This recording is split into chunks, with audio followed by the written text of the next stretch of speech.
हर खबर पर होगी आपकी पकड़। डाउनलोड कीजिए एबीपी लाइव ऐप। गैंगस्टर विकास दुबे के एनकाउंटर के बाद करीबियों पर शिकंजा कसने की तैयारी। ईडी ने यूपी पुलिस को चिट्ठी लिखकर विकास के परिजनों और साथियों की संपत्ति की जानकारी मांगी। फरीदाबाद में जहां विकास दुबे रुका था, वहां विकास और अमर दुबे के बीच हुआ था झगड़ा। अमर ने कहा था, अभी शादी हुई है, तुमने फंसा दिया। अमर दुबे की शादी का वीडियो भी सामने आया, जिसमें नाचते दिख रहा है विकास। कानपुर के बिकरू गांव में विकास दुबे के खिलाफ सालों से दबा गुस्सा बाहर निकलने लगा। एक युवक ने गैंगस्टर और उसकी पत्नी के नाम पर लगे शिलान्यास के पत्थर को तोड़ा। विकास दुबे के आतंक से परेशान था परिवार। कानपुर के बिकरू गांव में पुलिस ने स्थानीय लोगों के साथ बैठकर हालात सामान्य करने की कोशिश की। लोगों के मन से डर दूर भगाने के लिए RAF तैनात की गई। फरारी के दौरान विकास दुबे की मदद करने वालों की धरपकड़ में जुटी पुलिस। ग्वालियर के रहने वाले ओम प्रकाश पांडे और अनिल पांडे गिरफ्तार। राजस्थान में राज्यसभा चुनाव में विधायकों को क्रॉस वोटिंग के लिए खरीद फरोख्त की कोशिश के आरोप में 2 लोग गिरफ्तार। एक आरोपी को उदयपुर से जबकि दूसरे को ब्यावर से गिरफ्तार किया गया। राजस्थान के सीएम अशोक गहलोत ने बीजेपी पर लगाया गंभीर आरोप। कहा, खरीद फरोख्त के जरिए सरकार गिराने के खेल में जुटी है बीजेपी। राजस्थान में गहलोत सरकार के खिलाफ विशेषाधिकार हनन प्रस्ताव लाएगी बीजेपी। बीजेपी नेता ओम माथुर बोले, सरकार के आचरण में लगातार आ रही है गिरावट।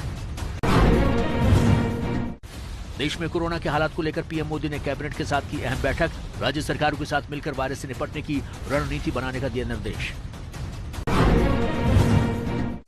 राहुल गांधी ने ट्वीट कर पीएम केयर्स फंड पर साधा निशाना। पूछा, पीएम फंड में पैसा देने वालों का नाम बताने से क्यों डर रहे हैं? सब जानते हैं कि इसमें चीनी कंपनियों का पैसा लगा है।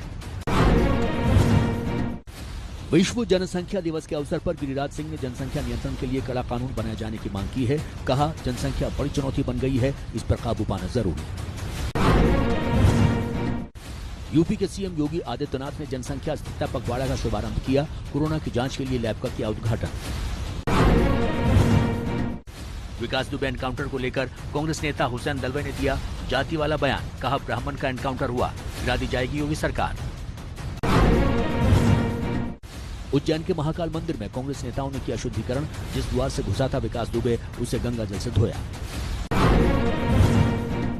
महाराष्ट्र में बिजली बिल में हो रही बढ़ोतरी के खिलाफ बीजेपी ने किया प्रदर्शन। ढोल बजाकर सरकार से बिजली की दरें कम करने की मांग की।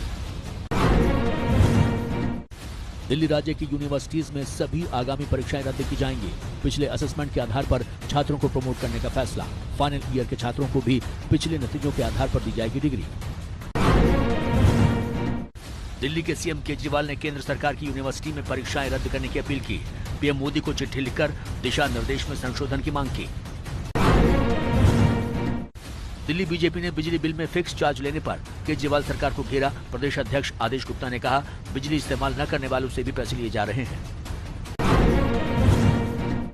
यूपी के प्रतापगढ़ में बीजेपी सांसद संगम लाल गुप्ता के कार्यक्रम में सोशल डिस्टेंसिंग की उड़ी धज्जियां। लापरवाही पर पूछे गए सवाल को हंसी में उड़ा दिया। बिहार बीजेपी के नेता संजय पासवान ने एलजेपी को दिया जवाब। कहा, बिहार में बगैर एलजेपी के सरकार बना सकते हैं बीजेपी जेडीयू। देश में कोरोना मरीजों का आंकड़ा 8,20,000 के पार। 22,000 से ज्यादा लोगों की मौत। पिछले 24 घंटे में 27,000 से ज्यादा नए मरीज। उत्तर प्रदेश में 55 घंटे का लॉकडाउन जारी। हर जिले में आने जाने वालों की सख्ती से चेकिंग। बिना पास के आवाजाही पर रोक। स्टेशन और एयरपोर्ट से आने वालों को छूट। दिल्ली नोएडा बॉर्डर पर लॉकडाउन का जबरदस्त असर। DND फ्लाईवे पर लगा लंबा जाम। नोएडा के बाजारों में पसरा रहा सन्नाटा। यूपी के गाजियाबाद में जगह जगह बैरिकेडिंग लगाकर चेकिंग जारी। शुक्रवार रात 10 बजे से सोमवार सुबह 5 बजे तक के लिए लगा है लॉकडाउन। सिर्फ जरूरी सेवाओं को ही है इजाजत। कोरोना से लड़ाई में दुनिया के लिए नजीर बना मुंबई का धारावाही मॉडल। WHO ने की कोरोना पर काबू की तारीफ। कहा, घनी आबादी के बावजूद किया कमाल। मुंबई में कोरोना के एक्टिव पेशेंट में आई कमी। 9 जून से 9 जुलाई के बीच संक्रमित मरीजों की तादाद में 8.64% की कमी आई। कोरोना काल में करेंसी इन सर्कुलेशन में हुई बढ़ोतरी। RBI के मुताबिक लोग बैंकों से ज्यादा मुद्रा निकाल रहे हैं। सभी बैंकों को कोविड स्ट्रेस टेस्ट करने का आदेश। जम्मू कश्मीर के हंदवाड़ा में एलओसी से घुसपैठ की कोशिश कर रहे 2 आतंकियों को सुरक्षा बलों ने मार दिया। 2 AK-47 समेत भारी मात्रा में गोला बारूद बरामद। अरुणाचल प्रदेश में आतंक के खिलाफ सुरक्षा बलों को बड़ी कामयाबी। तिरप जिले में NSCN-IM के 6 आतंकी मारे गए। उत्तराखंड के बागेश्वर में परिवार ने गर्भवती नाबालिग की हत्या कर शव को जमीन में गाड़ा। पुलिस ने शव को पोस्टमार्टम के लिए भेजा, जांच जारी। आगरा लखनऊ एक्सप्रेसवे पर ट्रक को स्कॉर्पियो कार ने पीछे से मारी टक्कर। कार में सवार 4 लोग बुरी तरह घायल।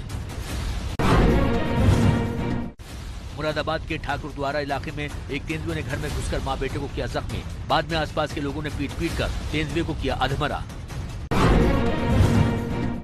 दिल्ली में भारत के शीर्ष गोल्फरों ने चैरिटी मैच में लिया हिस्सा। इस दौरान कपिल देव ने भी गोल्फ मैदान में हाथ आजमाए। पूर्व क्रिकेटर मुरली कार्तिक भी थे मौजूद। महाराष्ट्र ATS ने विकास दुबे के गुर्गे गुड्डन त्रिवेदी और उसके ड्राइवर को किया गिरफ्तार। उज्जैन में भी कई लोगों से पूछताछ। नोएडा की लिंगो इंपैक्स कंपनी ने तैयार किया देश का पहला UV room air sanitiser. 20 minute में एक कमरे की हवा को पूरी तरह कर देगा वायरस फ्री। जल्द ही बाजार में होगा लॉन्च। एम्स के निदेशक डॉक्टर रणदीप गुलेरिया ने शॉर्ट टर्म लॉकडाउन को बताया बेअसर। कहा वायरस संक्रमण रोकने के लिए कम से कम 14 दिन का लॉकडाउन है जरूरी। कोविड-19 के इलाज में इस्तेमाल होने वाले रेमडेसिविर इंजेक्शन की कालाबाजारी करने के आरोप में 2 गिरफ्तार। मुंबई पुलिस पूरे गिरोह का भांडाफोड़ करने में जुटी। पटना में एक शख्स ने बैंक से लोन लेकर पत्नी की हत्या की सुपारी दी। साली से करना चाहता था शादी। हत्या की 24 घंटे के अंदर पुलिस ने मामला सुलझाया। बिहार के दरभंगा में बैंक पहुंच ग्राहक को लुटेरा समझकर लोगों ने पेड़ से बांधकर पीटा। आरोप है कि बैंक के कर्मचारी ने लुटेरा होने का हल्ला मचाया। पीड़ित ग्राहक को पुलिस ने छुड़ाया।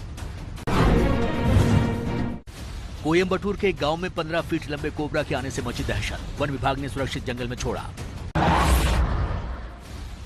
उत्तराखंड में मूसलाधार बारिश के बाद सड़कों पर जमा हुआ मलबा। यमुनोत्री NH-94 को किया गया बंद। हाईवे बंद होने से फंसे यात्री। NH विभाग सड़कों को साफ करने में जुटा। संगम नगरी प्रयागराज में एक हफ्ते के लंबे इंतजार के बाद मानसून ने की जोरदार वापसी। प्रयागराज में तेज बारिश के बाद लोगों को मिली उमस भरी गर्मी से राहत। कहीं कहीं जल जमाव से लोगों को करना पड़ रहा है दिक्कतों का सामना। यूपी के गाजियाबाद में मौसम ने ली करवट। देर रात हुई हल्की बारिश। चिलचिलाती गर्मी से लोगों को मिली थोड़ी राहत। नोएडा और ग्रेटर नोएडा में बिजली कड़कने के साथ कई इलाकों में हुई जोरदार बारिश। बारिश से तापमान में भी गिरावट। यूपी के गोंडा जिले में सरयू नदी के उफान से आसपास के इलाकों में पानी भरा। गोंडा जिले में धान, गन्ने और सब्जी